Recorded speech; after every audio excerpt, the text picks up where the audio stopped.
नमस्कार मित्रांनो, आज मी परत तुमच्या समोर उभा आहे। आज आपल्याला माहितीच आहे 6 डिसेंबर आहे, म्हणजे डॉक्टर बाबासाहेब आंबेडकर यांचा महापरिनिर्वाण दिवस है ना। 6 डिसेंबर 1956 या दिवशी त्यांचे महापरिनिर्वाण झालेले होते। आज टोटल 62वा महापरिनिर्वाण दिवस आहे।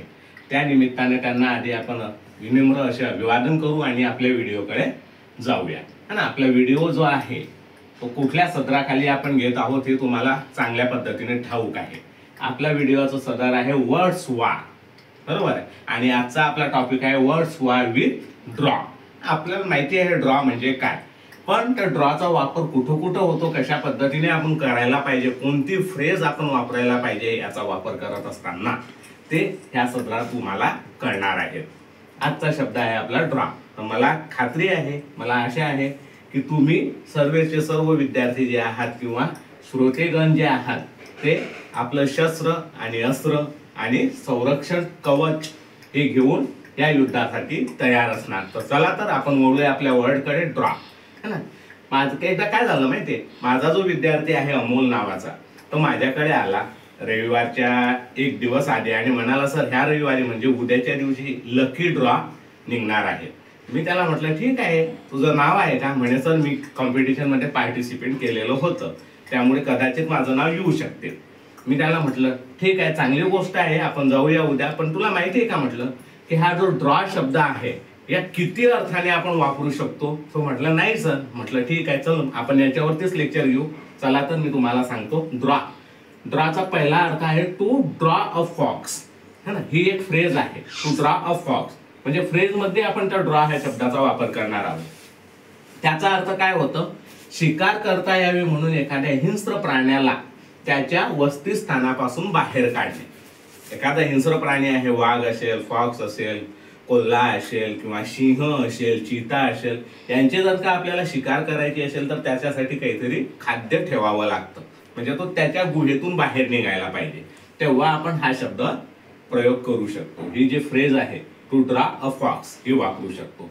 नेक्स्ट आहे टू ड्रॉ अ टूथ, म्हणजे काय, दात बाहेर काढणे है ना। आपल्या दातांमध्ये बऱ्याच वेळा कीळ लागते किंवा दात दुखतात, त्यावेळेस डॉक्टर आपल्याला सजेस्ट करतो की दात काढावा लागेल, त्यावेळेस आपण ही फ्रेज वापरू शकतो, टू ड्रॉ अ टूथ। हसण्यासाठी नाही, नाहीतर दात काढून हसतायत असं तुम्ही म्हणतात, तिथं ते फ्रेज चालणार नाही। नेक्स्ट आहे to make a drawing, drawing आपण करतो म्हणजेच काय, चित्र रेखाटणे, चित्र काढणे, याच्यासाठी आपण ही फ्रेज वापरतो। हा शब्द तुमच्या खूप परिचयाचा आहे, पण हे बाकीचे फ्रेज थोडेसे नसतील असं मी गृहीत धरतो।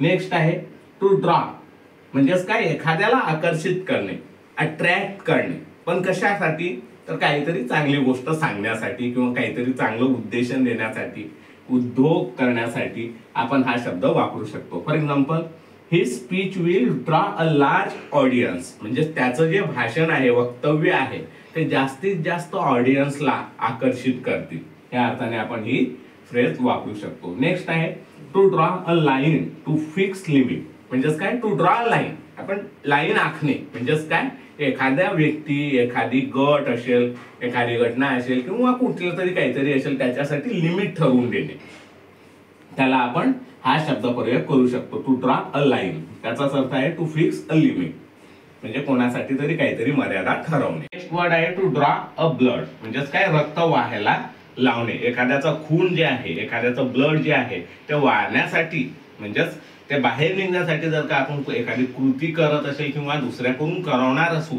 तर तेव्हा आपण ही फ्रेज वापरू शकतो। नेक्स्ट आहे ड्रॉ इट माइल्ड, म्हणजेच काय, एखादी गोष्ट आपण हायपरबोल या पद्धतीने अतिशयोक्ती करून जर का सांगत असू तर त्यावेळेस ही फ्रेज वापरली जाते की असं सांगू नको, ओके, डोंट डू इट, अशा अर्थाची फ्रेज आहे। ड्रॉ इट माइल्ड म्हणजे फुगून सांगू नको, हे तू जास्तच बोलतोय, अशा अर्थाने आपण ही फ्रेज वापरू शकतो। नेक्स्ट आहे टू ड्रॉ अ चेक, जास्तीत जास्त वापर करणारा हा शब्द आहे, म्हणजे बँकेतून जर का आपल्याला पैसे काढायचे असेल तर आपण ही फ्रेज वापरू शकतो, to draw a cheque. Next word याच्याशीच रिलेटेड आहे की त्याचा अर्थ असा होतो की आपण एखाद्या ठिकाणी जाऊन एखाद्या व्यक्तीला जर का सॅलरी देत असेल, टू ड्रॉ अ सॅलरी, अशा अर्थाने आपण हा शब्द वापरू शकतो। अशा पद्धतीचे हा ड्रॉ शब्द आहे है ना. याच्या भरपूर अर्थ आहे. जर का आपण जास्तीत जास्त अर्थ याचे शिकायचे असेल तर वेगवेगळे न्यूजपेपर असतील, वेगवेगळे नॉवेल्स असतील, वेगवेगळ्या